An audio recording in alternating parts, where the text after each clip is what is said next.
We should probably start. So let's rock, if I can say. Okay. Ladies and gentlemen, welcome on the third meeting of the series State Diversity and Security Studies on Interdependencies in Contemporary World. Well, there is little doubt that we live in very difficult times, yet another difficult times, as one may say.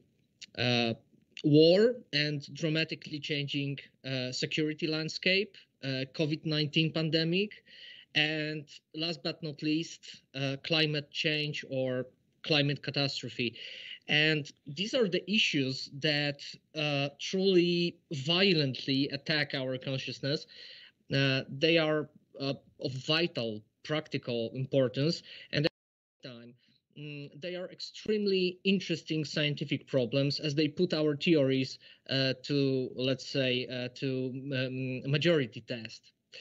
And today, with our outstanding guest, we are going to focus on the last of the aforementioned issues and consider it as a existential problem, being or that should be one of the major national and international politics.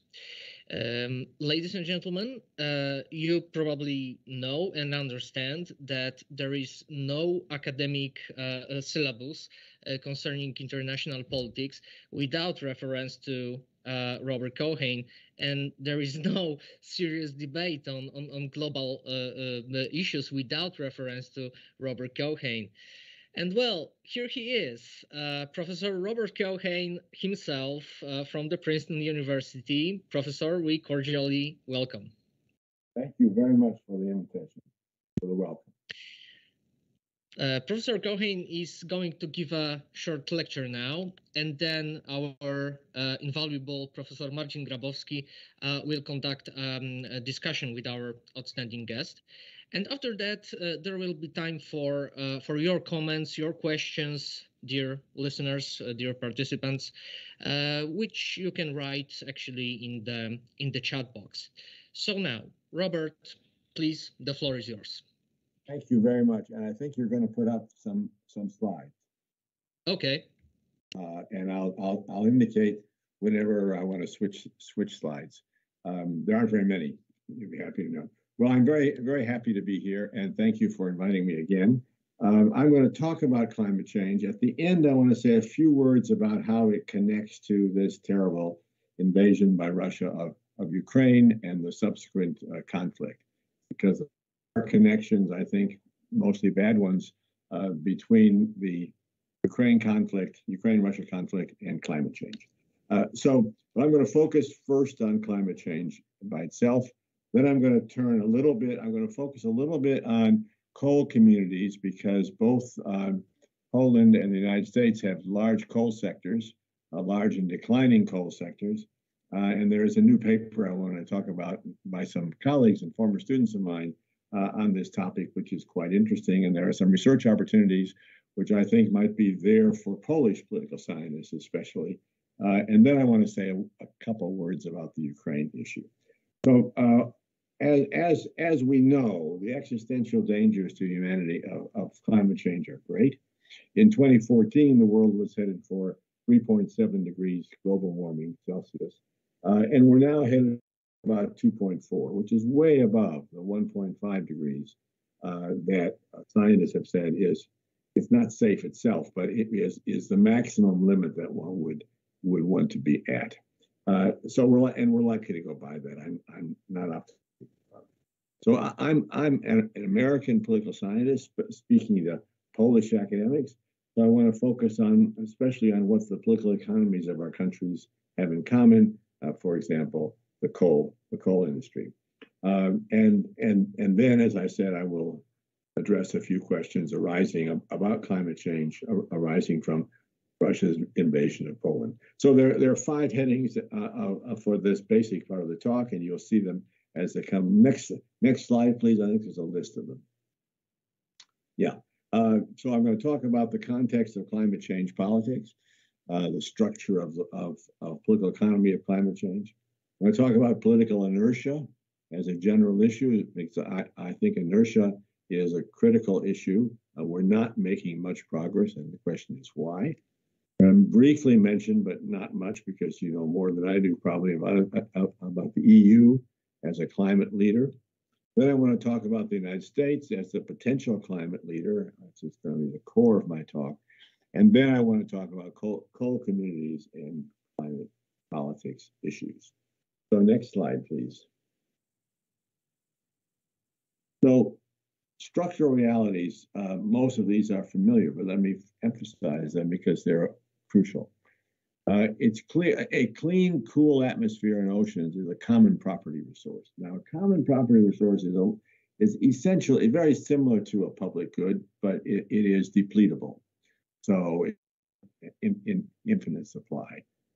Nobody has an incentive to preserve it if it's costly to do so, and it's depletable with use, which means that if there's no government action, it will be depleted because everybody has an incentive to use it without replacing it. So as a result, preventing dangerous and anthropogenic climate change won't happen without government action. It won't happen simply through markets.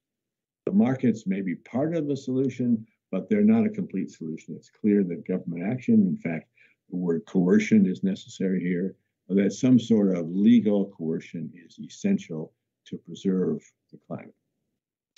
The second point that's important, a little bit less often recognized, is that climate politics is distributional politics. And those of us who are political scientists know that distributional issues, who gets what, when, and why, in Lasswell's terms, are at the core of the study of politics. And climate politics are no exception. There are winners and losers. There are winners and losers. There are worse and there are change in extreme sense, and there are those who don't lose very much. That is, there are very, very vulnerable populations on seacoasts, for example, on deserts, people who are in marginal environments, protected populations, people who are wealthy, or firms that are not affected by climate change. And so it's distributional in terms of what happens with climate change, and it's also distributional in terms of what happens with measures against climate change. So measures against climate change necessarily adversely affect fossil fuel corporations most, and those firms and people who rely on fossil fuels. And so clearly they are likely to resist. So we have variation in the resistance to change, and that's a function of adjustment costs. The larger the adjustment costs faced by an actor to climate change, the cost of bearing the cost of measures to combat climate change, the larger those adjustment costs, the more we should expect resistance. So it's no surprise that fossil fuel firms are the most adamantly opposed, and the high-tech firms, for example, are more progressive on climate issues. They don't bear nearly as high costs. So the costs are the actor's share after government investment and compensation of what Bill Gates calls in his book, The Green Premium, the excess cost of no emissions energy over what you'd have over the cost of emitting energy. And technological innovation can reduce this green premium, but it does not limit it. Now, once adjustment costs have been imposed, for example, by government, corporate actors are highly adaptable. We should not expect that large corporations are rigid. They're actually very adaptable. In economics, once you have imposed the cost, bygones are bygones. They're sunk costs, and the rational thing to do is to adapt to them. So when incentives are clear and outcomes are predictable, these are two big conditions. When there are clear incentives given, for example, by government policy, and stability and credibility of government policy, and the outcomes are predictable, that it is predictable that if you don't take certain actions, you'll pay a higher cost due to regulation, for example, or to pricing of carbon. Corporate strategies will adjust as long as there are profit opportunities in the sector, and corporations will find profit opportunities in a regulated environment as they do in an unregulated. There'll just be different opportunities. Government action can take various forms. It includes direct regulation of polluting resources, putting a price on carbon change emissions, and government investment in low carbon infrastructure. And depending on the country, the incentives to take one measure or another are different. The US has a very hard time putting a price on carbon. The EU is able to put a price on carbon. But every government has to decide what measures it is able to take politically.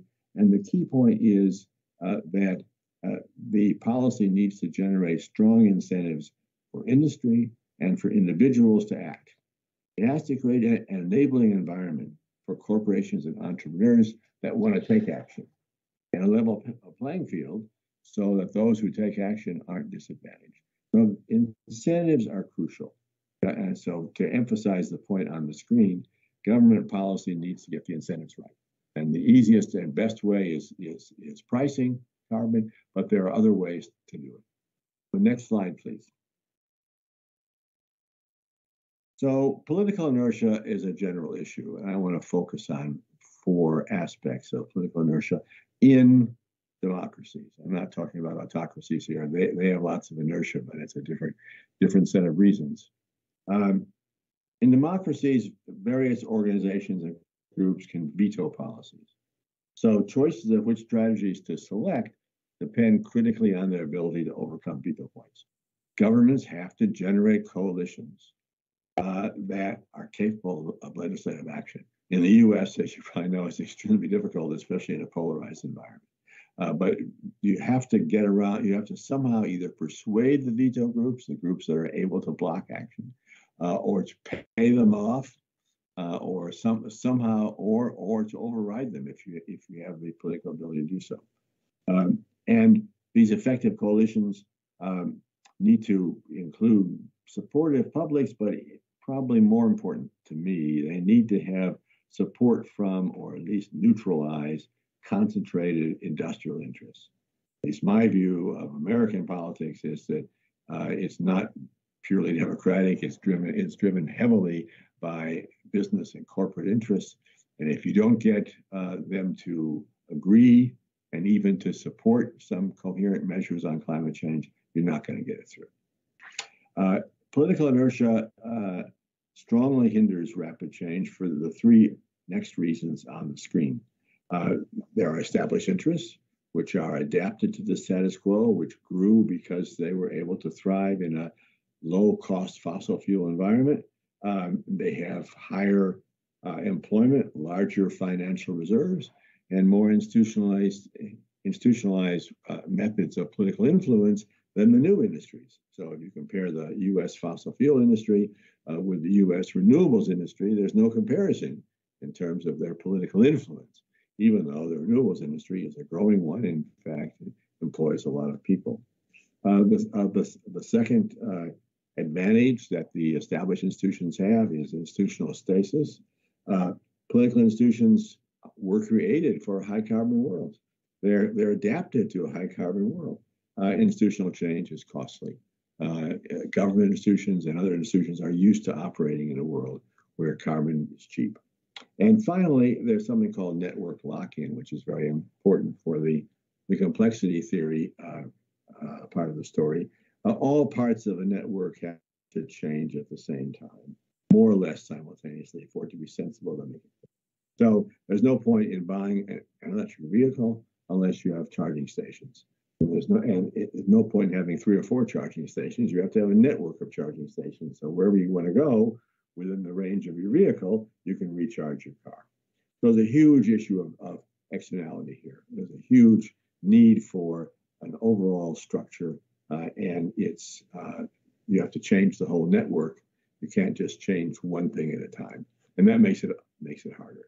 And this means that political salience and mobilization are necessary for rapid change. You can't do it just incrementally. It's not going to do it by individual action.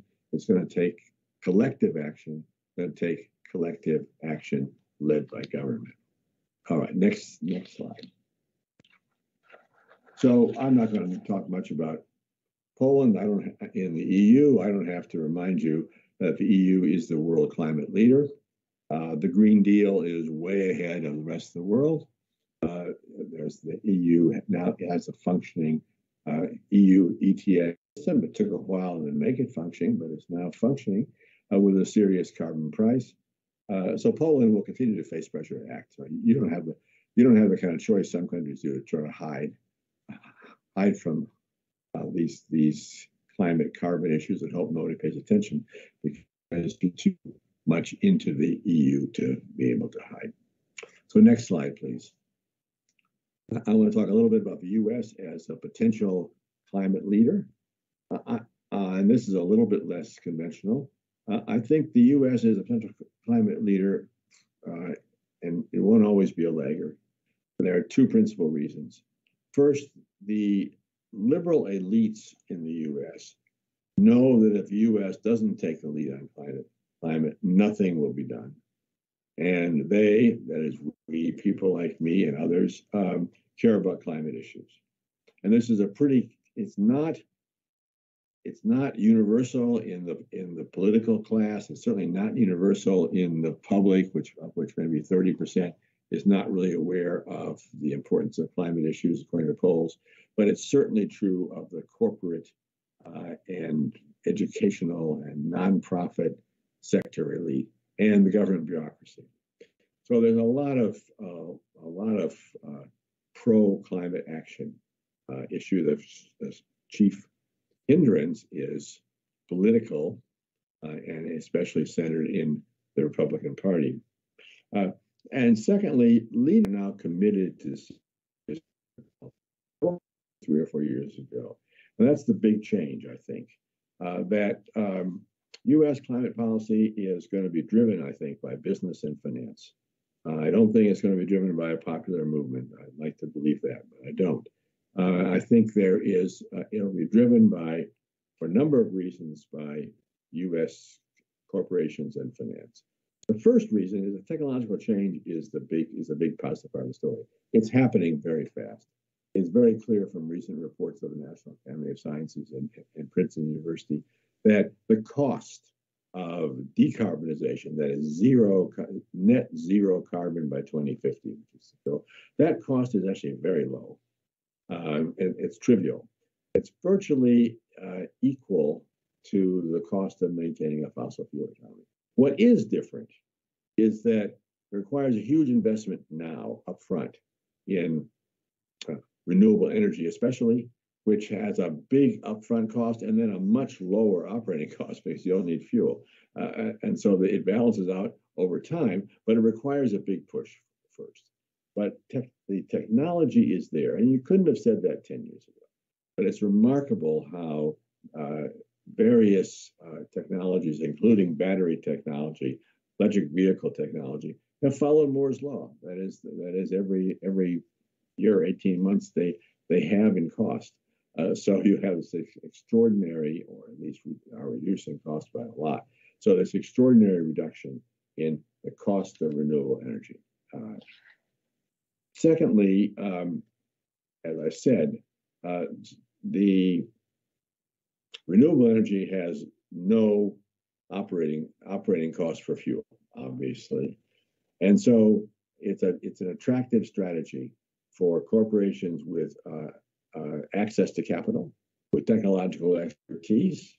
They'll be the leaders in this. They can gain an advantage on their competitors if they develop renewable energy, and so they're going to do so. This is notably true in autos. We're seeing a race for electric vehicles by the auto firms. We are not seeing the auto firms dragging their heels. They know that the last firm to develop a serious, good technology for electric vehicles will be bankrupt. Will be probably go bankrupt. They know they have to be on the leading edge of this and not the lagging edge of it. And finance capital is even more adaptable than industrial capital. The finance firms in the last 3 or 4 years in the U.S. have turned around to be totally green because they realize this is their future, and they can redeploy their capital more easily. They don't have the kind of sunk cost of industrial capital, so they can say now and they are saying we're not going to invest in industries and firms that are not making rapid progress on renewable energy. There's a measure of this change, which is kind of almost funny, is that some oil and gas corporations are trying to rebrand themselves and pretend they're green, and it's probably mostly greenwashing. But it's an indication of social pressure, indication of the importance of reputation. They realize that if they are labeled by the public as, and by elites as, backward on climate issues, that their reputations will suffer. But it's not. I don't think I don't see much evidence of a public mass movement on climate. I think there are sporadic little bits of it, but it didn't take off in the U.S. publicly the way Black Lives Matter did. So somehow the race, ethnicity button is a much more emotional hot button for the American public than the climate button is. And so I don't think we're going to see this as a democratic movement from the grassroots. I see climate much more as an oligopoly movement, as a movement from oligopolistic capitalism. Now let me talk about, next slide, about coal communities and climate change. I'm almost finished. There's a new paper by three young political scientists, two from the US and one from the UK, which is quite interesting, and I think it may interest you. It's a study of coal communities in the US and India. And of course, these communities are the last ones to support climate change policies because they'll lose jobs and some of the communities will in fact disappear. So the question that this paper asks is, what kind of compensation will these communities demand? And what's interesting is it's of course the case that these people ask for compensation. They have stronger preferences for these to be compensated than the general public does. General public doesn't care much about the coal communities and would rather have individual compensation. For example, everybody gets a check from the government to compensate for a climate tax. But of course, the coal communities want to receive the funds. The striking thing is that in the US and India, at least, they want, on the plurality of them, want it to come to communities, not to individuals. They don't want it to come to individuals in the community as much as they want it to come to support their communities. And so that's the kind of compensation they want. And these scholars are about to publish this paper on US and India, and they're about to do some research. It's basically the same study. It's a public opinion study in the UK, Germany, South Africa, and Indonesia. And my point is that the wider the scope of this research, the better it will be, because there are quite a few differences between the U.S. and India. I won't go into them, but they don't look identical by any means. The Indians are much more social, much more the socialistic implication, much less individualistic than the Americans. And so we expect there will be differences among the UK, Germany, South Africa, Indonesia, and it'd be very interesting to see whether Poland follows one model or the other, or has a very different pattern. And it'd be quite easy, I think, easy maybe too strong, but be quite doable to get involved, for Polish political scientists to get involved in doing a similar study, or maybe they would even be able to collaborate with these scholars and who could then add Poland to their list. So if you have if anybody who's listening has an interest in survey research, I would be happy to put you in touch with these scholars, especially Dustin Tingley, to whom I'm close. Okay, there may be one more slide. No, that's all. So that's all I wanted to say about climate specifically. Let me say a couple of things which don't have a slide. So we can take away the slides and to talk about the Ukraine war. And it's leading to a dramatic change in the agenda of world politics. And I want to talk a little bit about their implications for the energy system. And and therefore for their implications for the politics of climate change. And the first thing to say is that this is such an uncertain situation. And almost everything I've seen, probably you too, that was written a month ago about Ukraine, about Russia and Ukraine, was wrong. It was said that it wouldn't make a big difference. It was said that the Russians would win easily and quickly. Some people even thought they would not encounter serious resistance. It was said that the West would fragment and the Germans would cave in, and therefore there would be no serious response. So virtually everything that was said about it was wrong. I'm only happy that I didn't make any pronouncements a month ago publicly. That would have been wrong as well. And by the same token, it's changing so fast that anything I say now should be taken as a pretty speculative and just suggestive. But I wanted to say a couple of things. One is on energy markets. So it's clear we're seeing rising global prices, and they'll have predictable negative effects on demand in the short run. But in the long run, it's less predictable. If we think about what happened after the oil crisis of the 1970s, which I studied once upon a time, consumer countries followed different policies. France created a successful nuclear power industry, which happens to be zero carbon, which made them a very good actor from the point of view of carbon. Well, that wasn't the purpose. The purpose was to be energy independent and not to be so dependent on OPEC and petroleum. The United States built a strategic petroleum reserve. The U.S. didn't really change its industrial policy, and various policies failed, but it built this huge reserve, which actually is turning out to be extremely useful right now for an entirely different problem. And Britain exploited newly available North Sea oil. So these countries responded in different ways. Germany responded by being dependent on Russian oil, which has turned out to be not such a great response for the current situation. And in view of the climate danger, it seems to me that the post-Ukraine policy response will renew the emphasis on renewable energy. Because renewable energy, which does not only help with climate change, it can be generated at competitive cost levels, and it is independent of Russian or Middle Eastern control. So I think that the Ukraine crisis is going to lead to greater energy investment in the United States and other areas that seem geopolitically secure and accessible to Western Europe. And geopolitical rivalry seems likely to increase political support for strong climate action in the United States and Europe, because that action is going to now serve a different purpose. Those people who don't care about climate, but who care about geopolitical security and geoeconomic security, will also now be pushing for energy self-sufficiency. But that means probably, in my guess, it's only a guess, that we'll see a rather indiscriminate energy independence policy in the U.S. There'll be more emphasis on renewable energy because it's secure, as well as the fact of its climate benefits.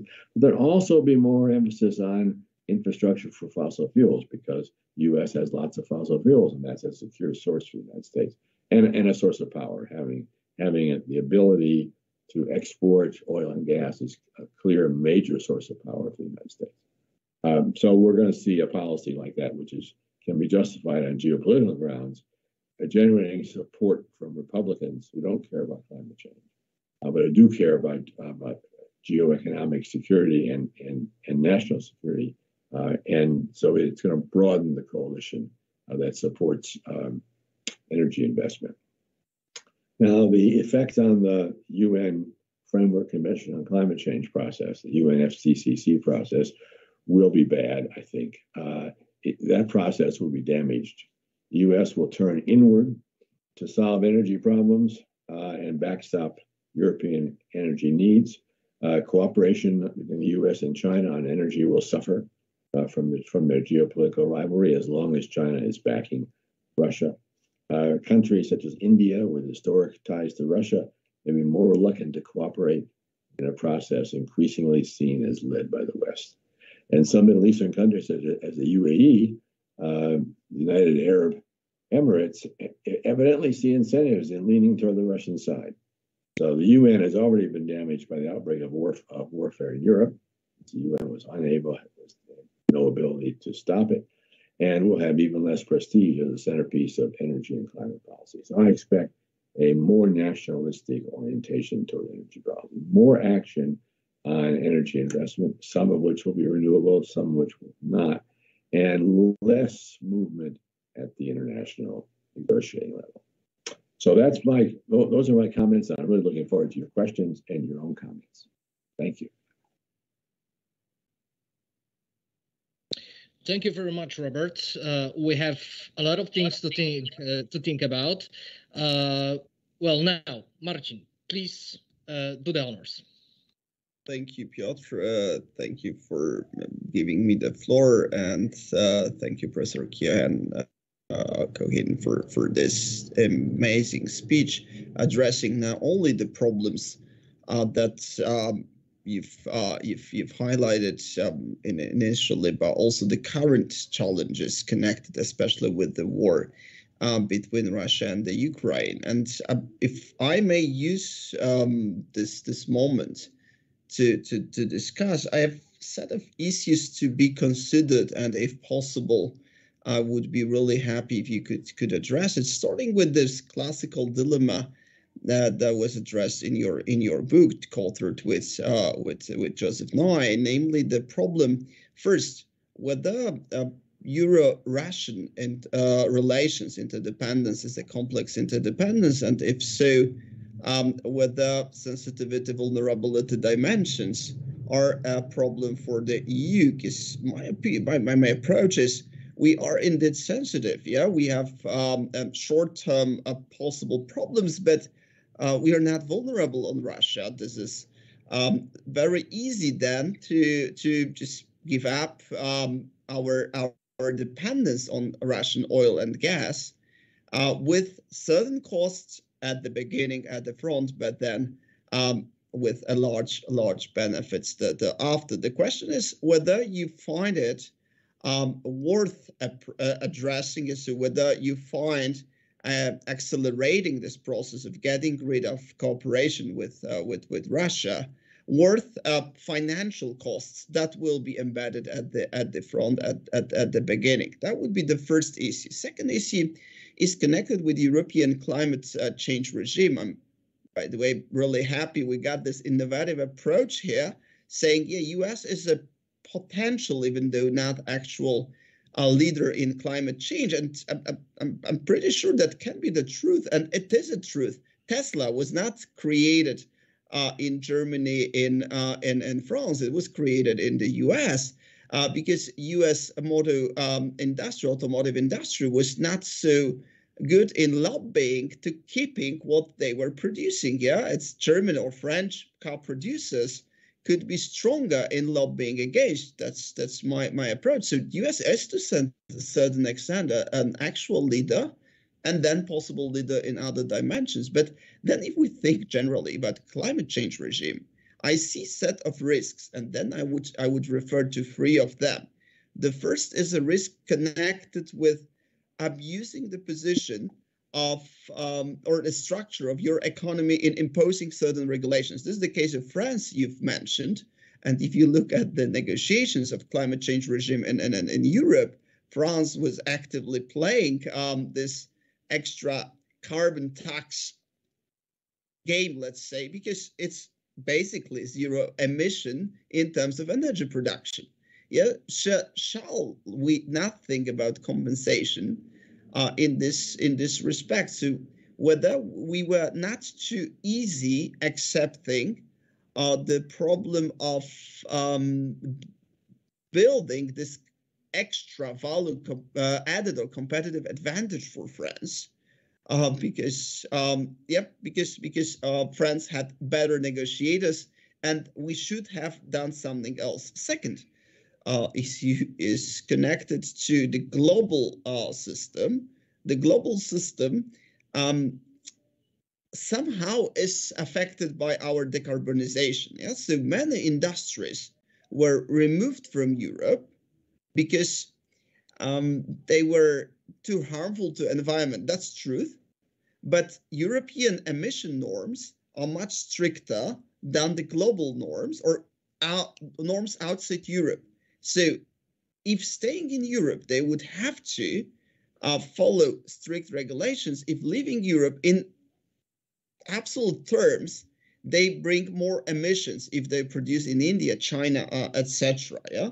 So is there a problem, and how to solve the problem of the lack of a properly coordinated global like climate change policy or climate change regime? How Europe or what actors could really change the system to globally limit the carbon dioxide production emissions. The third issue is, I think, most controversial, and I'm not sure whether you looked at this. It's connected to current crisis. So, to what extent pro-climate policies actually made it so easy for Putin to play Western governments and allowed him to build a military to now start a war with Ukraine that actually financed genocide. If you look at early 21st century, when there was a coalition between SPD and I guess it was called Bundesneuz in the Grünen by the 90s, the Green Coalition, you could realize that many of those, both the coalitions, ecological organization, but also those global ecological organizations like Greenpeace, were receiving money from Putin, from Russia, to lobby against nuclear power plants in Germany. Yes, so they are gradually being turned off. German dependency on Russian gas, especially, increased also because those nuclear power plant blocks were changed or were substituted by gas propelled plants. So what should we do to be really ecological in these terms? Not to use this climate change policy, or to actually lose our states, our identity, to allow some dictators to play their game. Yeah. So whether those regimes were not harmful to the global system. I'll stop here because I'm talking too much, and we're here, of course, to listen to you. So I had this, let's say, 4 questions. So one, and the second with 3 sub issues connected to interdependence first, and second to the regime, climate change regime. Let me focus on three points in response, which are good questions you raised. On the first one, since I feel good about the sensitivity, vulnerability distinction in power and interdependence, often when I write something and it turns out it's not very useful, not very helpful, and you think it's a great idea and nobody picks it up. But this in fact is an idea which is now looks more relevant than it did for a long time. And to remind people, the sensitivity refers in our analysis to the cost of asymmetrical interdependence, or breaking that asymmetrical interdependence in the short term, right away, how sensitive one is. And we had in mind the oil crisis of the 70s when oil prices shot up. That was our paradigm case. And vulnerability is how much one is hurt after one makes adjustments. That is how costly the adjustments are and where one's situation is after making those costly adjustments. And our claim was that would be much lower for oil, which was true, than sensitivity was. So I think it's absolutely, you're right here. That Europe is very sensitive to the Russian potential and real cutoffs of gas and oil, and to both their own desire to reduce dependence, and, for example, cutting off Nord Stream 2, and the Russian use of asymmetrical independence as an instrument of power. They're doing exactly what I said states would do. But it's double-edged sword for Russia because of sensitivity, vulnerability. The more they exploit sensitivity in the short term by raising price, the more they give incentives to change, to reduce vulnerability. So they are in a tough situation. I think the timing of their invasion was bad from this point of view, from their point of view. because we're getting into spring now. Sorry, I wouldn't give them advice about invading other countries, but I think if I've been giving advice, I'd say invade at the end of October when you have a whole winter in front of you, and you can really squeeze Europe. Not when you're at the end of winter. Of course, they didn't expect to have a long war. They thought they were going to. So I think they're in a tough dilemma, and we have to reduce our vulnerability as much as possible, and that it is to make your point. It's certainly worthwhile. It's striking how much the investments of the 70s paid off, even if they paid off for reasons that were totally unknown at the time, right?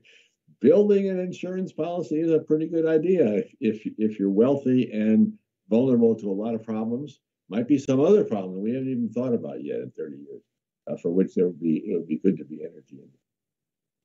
The issue of on the global system and how it's affected by European decarbonization. I want to talk a little bit about my pet policy here, which is border adjustment measures. That is the key problem from the point of view of having an effective climate change policy is that if you impose regulation on your own industries and nobody else does, you make your industries uncompetitive. So either if you're powerful vis-a-vis the industries, as the EU is in some way, you drive them offshore, or if you're weak vis-a-vis your own industries, you don't regulate them at all because they resist it. And so either way, you're in bad shape. But there is a response to it. And it was in the Waxman-Markey legislation, which didn't pass the Senate in 2009, and it's in every serious proposal. That's the usual name for it. It's border adjustment measure. Basically, it's a tariff with a different name for a tariff. If we impose, say, a $20 or $50 a barrel cost on our industries of oil, you then calculate how much oil the importers use, and you impose that tariff to counterbalance it. So the net result is zero, and you don't drive your industry offshore. It's a very simple concept. It's very complicated to do it. Apparently, it requires lots of difficult calculations, but the concept is simple. It's a concept of a countervailing duty, which goes back in U.S. law in 1917.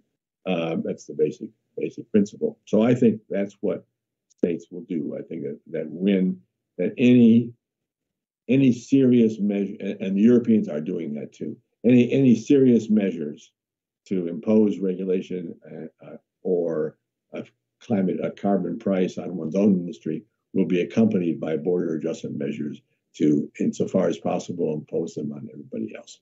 And the thing about border adjustment measures is that whether this leads to more international economic conflict depends on how general they are. If they're not very general, it does, because everybody else is upset and retaliates. If they became general, if everybody did it, all the major ones, China and India, then everybody have to do it. Then there'd be no net effect, and it wouldn't. They'd never be imposed. If everybody else raises the carbon price and takes the action you want to take, then of course nobody's imposing border adjustment measures. So unlike a tariff, which is imposed first, this one is only imposed if the other side doesn't increase its carbon price. So it has the positive advantage. If it succeeds, then it's equilibrium and there's no difficulty. If it doesn't succeed, it generates lots of conflict.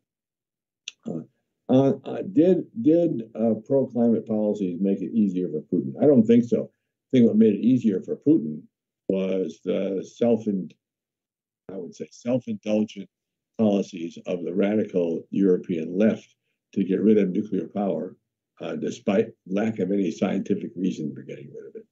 So that's the left's equivalent to the right-wing, non-scientifically not wanting to be vaccinated. It's okay. We don't like nuclear power. It's in our DNA. We've been raised to hate it. Let's get rid of it. Let's not worry about the effect on climate. In fact, it was known at the time this would be terrible for climate policy. The short-term effect, sensitivity effect, is brown coal, right? The worst kind of energy for climate reasons. So basically, I don't think that was because people were serious about climate. They weren't serious. Thank you. I have an impression that there are some questions in the forum, Piotr. So maybe we should open the floor for Good. We have 15 more minutes of the participants, because we have prominent participants among us. I'm pretty sure also very interesting questions, and we're here to see your answers predominantly. Right. Thank you very much, Marcin. We have some questions from our colleague from Rayagada Autonomous College in India, from Dr. Lisa Rani Satapathy. So maybe I will ask 2 of 4 questions, because, well, to be honest, I also have some questions I would like to ask. Yeah, this is the truth. So the first question from Dr. Satapathy is how far the UN Framework Convention on Climate Change achieved success in reducing GHG emissions.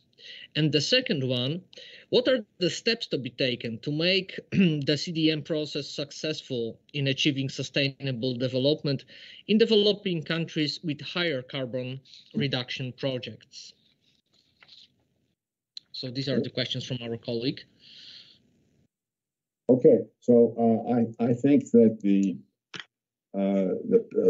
UNFCCC process, which was, there's a lesson from the failure of Kyoto and the relative success of Paris. You have to give options to states. You can't tell them what they have to do, and even if they nominally promise to do something, which is a target, they probably won't do it. So the great virtue of Paris was that these were self-defined targets and they were vague. And that's the liability also, of course. It means you can't say, well, it's going to necessarily solve the problem. But it got the process going. And in many cases, it started a discussion process within countries where people realized that they had an interest in this. They weren't just doing this because it was imposed on them by an international organization or conference. So I think it's pretty clear that the Paris process much more effective than the Kyoto one, and you don't want to go back to a targets and timetable approach. You want to go back to an approach where there is social pressure and reputational pressure on lagging countries, and they're shown that others are doing better. And secondly, what we need is a lot more aid to poorer countries. Many of the countries that are lagging are countries that, like India, for example, don't have the surplus capital resources that the rich countries have, and so they need technological assistance. It may not be straight subsidy; it may be technological assistance of some kind to make their targets, as well as they need to have pressure put on them. They can't simply be told, "Oh, you pat on the head and said." What was done until 2014 was that there were exemptions for developing countries. That made no sense because they were the ones that had the fastest emissions increases, and it generated backlash in wealthy countries. So you need to have everybody covered. That was a great virtue of Paris, but you need to have serious aid, and that hasn't happened. Aid is very hard to get out of rich country governments, and it's going to be publics. It's going to be harder because the Ukraine-Russia conflict is going to put a lot of pressure on the world economy. It's going to make resources more scarce and have more alternative uses for resources that are available. So it's not going to make it easy, but this maintaining accountability, one of the key features of Paris is annual meetings and triannual stock taking. So the idea is to keep a scoreboard up there, to keep it clear who's following their projected path that they promised to do, and who is not. So the principle is right. It's hard because it's a collective action problem, and the incentive is always to be a laggard. Mm-hmm. Thank you very much, Robert. In the context of your speech, of your lecture, of your all of the considerations, I feel that we are touching the nature of things so important to us. I mean, we are touching the fragility of things, as William Connolly put it. And in this context, I feel that it is worth making a reference to the question you posed in one of your articles. Let me read it. What is the extent and depth of human obligations to other human beings, extending across political and cultural boundaries? So, yeah, we have this question. Robert, what is your statement in this matter? And do you see any real or any possible model solutions that would foster execution of such obligations? Well, I think we agree that this is not something, lying beyond the capabilities of international actors, of international regimes and international institutions. So yeah, what is your statement in this matter? Well, I make a sharp distinction, as the old positivists did, between normative statements and positive statements. And so I think they should not be confused. And since my views on the normative issues and the positive ones are very strikingly different, I think you won't confuse them. My normative view, as I've expressed in a number of normative papers, is that there are broad global obligations. In broad sense, I'm a Rawlsian. I believe in human equality. And if you're a Rawlsian, you believe that there should at least be efforts made to aid people who are in worse conditions, especially not through any of their own fault. So I support, in my individual action, I support organizations like Oxfam and Doctors Without Borders that do this sort of thing, and I believe in it deeply. As a political scientist now, taking off the normative hat and the positive hat, I'm pretty cynical. I'm in the international relations lingo, I'm not a realist because that's our lingo, but in a real sense, I am a realist. I believe that states pursue what they believe to be their interests most of the time, that most publics are very self-interested, that you can get much more action if you persuade people that it's in their interest and if you just tell them that they should help other people. And so that I expect to see what we see all the time, a huge gap between what I think is morally desirable or even required and what I expect as a political scientist to happen. And that's just the existential condition of being of the world and being a political scientist in the world where you're seeing this dual vision all the time, which is very distressing. Right. And when it comes to political science and the general perspective through which we perceive and analyze things, well, there are quite a lot of students with us right now. So I think that they are thinking right now, okay, so which international theory is the best in terms of describing, interpreting, analyzing the phenomenon we call politics of climate change? Well, I'm glad you asked that question, because I don't think that that's the right way to pose the question, which theory is the best. It is a provocative question. If you go back to what Nye and I said in Chapter 2 of Power and Independence, we made it very clear that our theory was conditional. We said that in a world of where coercion and use of force are readily available, realism is a better theory. It's phony. There are no general laws, and everything is conditional. And we see this now. Our analysis of European politics is extremely different than it would have been, say, 25 years ago when the U.S. was dominant and Europe was dominant and West Europe was dominant and Russia was weak. It's a very different politics. And so we have to be very clear that theories, the value of theories is that they give you different causal pathways under different conditions. And so you don't want to choose which theory is best. You want to have a toolkit of theories. And if you think about international relations theory, there are three broad ones. One is realism, which applies very well when coercive force is available, and which emphasizes interest and material power. political strategic interest and power. One is a political economy theory called complex interdependence, which emphasizes economic resources, also power. Power is involved, but it doesn't emphasize coercion because for some reason that's been left off the table. And the third one is ideational. You can call it what you want, but it emphasizes the role of ideas in politics.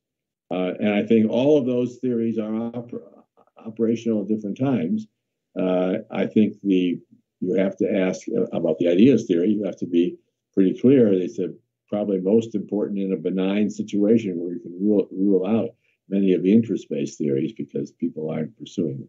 But if you're clear on what the conditions are, then you can see the value in each of these theories and charting out a different causal pathway. So I use all three, and I have a lot of respect for people who emphasize all three. But John Mearsheimer and I are very good friends. Catherine Sicking and I are very good friends.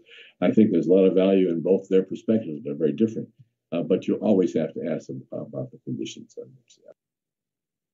Yeah, at the end of the day, you have to remember that the context matters for Absolutely. sure. Yeah, I am fully in line with the authors of the Oxford Handbook of Contextual Political Analysis. Yeah, that's right.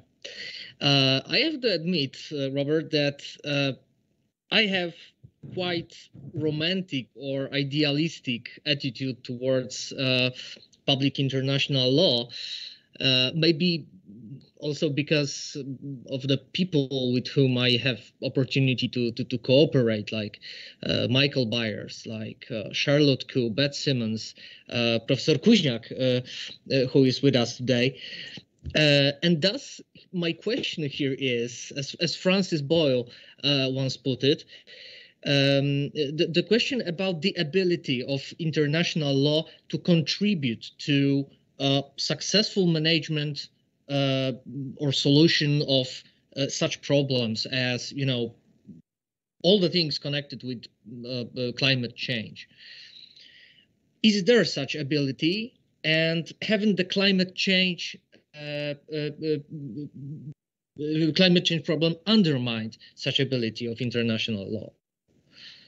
How do you think? Okay, this is probably the last question. Again, we're almost at the hour, I think the contribution of international law is very much like the contribution of my theory in after hegemony.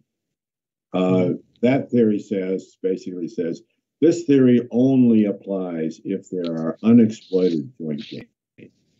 If there's some situation where, for some negotiating reason problem or bargaining problems or some institutional legacy, the states involved are not able to attain as high a joint value as they could benefit from.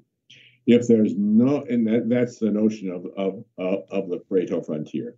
If you're off the Pareto, for those of you who don't know, the Pareto frontier is a hypothetical point at which two actors bargaining can't do better than that. For some material or other reasons, they can't go beyond this frontier.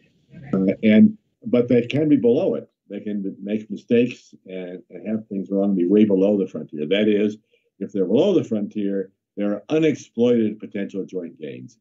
One or both can benefit without the other losing at all. So it's a net positive.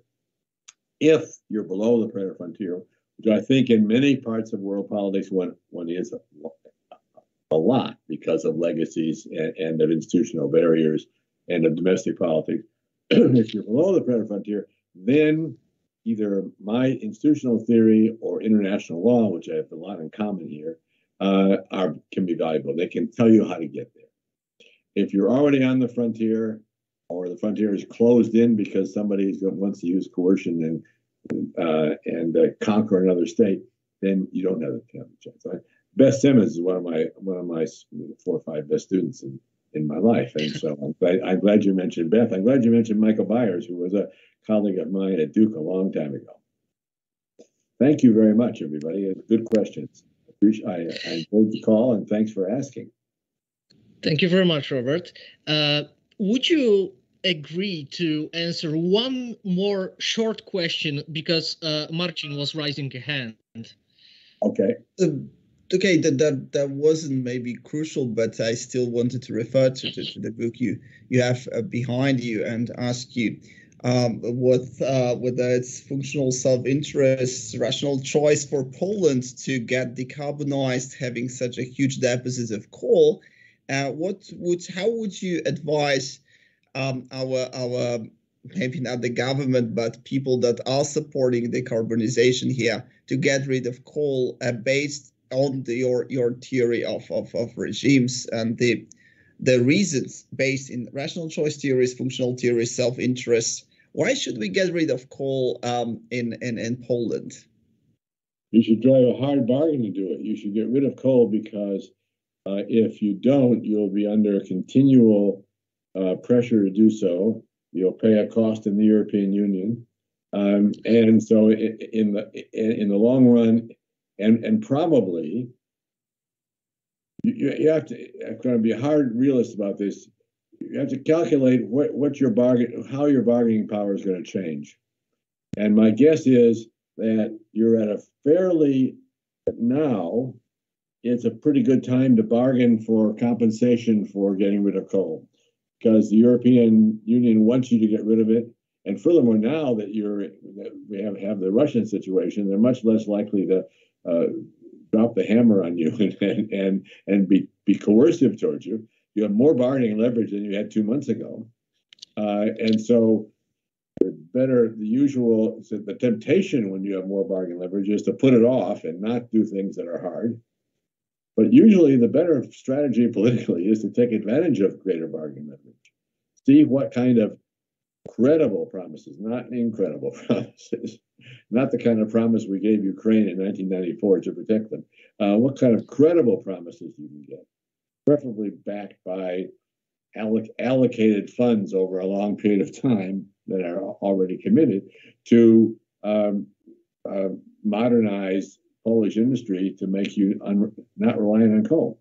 So you should ask for a lot of compensation, but it should be a level which is at least conceivably, which the European Union can reach if it tries hard enough. That's what I would do. If you wait too long, it may become a diminishing asset. If it's. Thank you. Well, thank you very much. It's great to. Thanks for asking. I wish you luck, and let's all wish ourselves that we can get some sort of negotiated solution to this awful war. And I'm sure Poland is playing a major is making a major contribution in taking refugees, and I know it's a burden on all of you, which some of us are trying to help out with, but it's very remote in helping out from it. More power to you in that respect. Thank you. Thank you very much, Robert. Thank you so much for being with us. Thank you very much for extremely inspirational lecture and your considerations. Well, it was an intellectual feast. There's no doubt about it. No doubt. I would like to thank warmly Professor Marcin Grabowski for his commitment. Marcin, we really appreciate your commitment, and I'd like to thank you. I mean, our entities for presence, for questions. I wish you all the best and see you on April 12th on the next lecture of the series State Diversity and Security. So once again, thank you very much and wish you all the best. Thank you.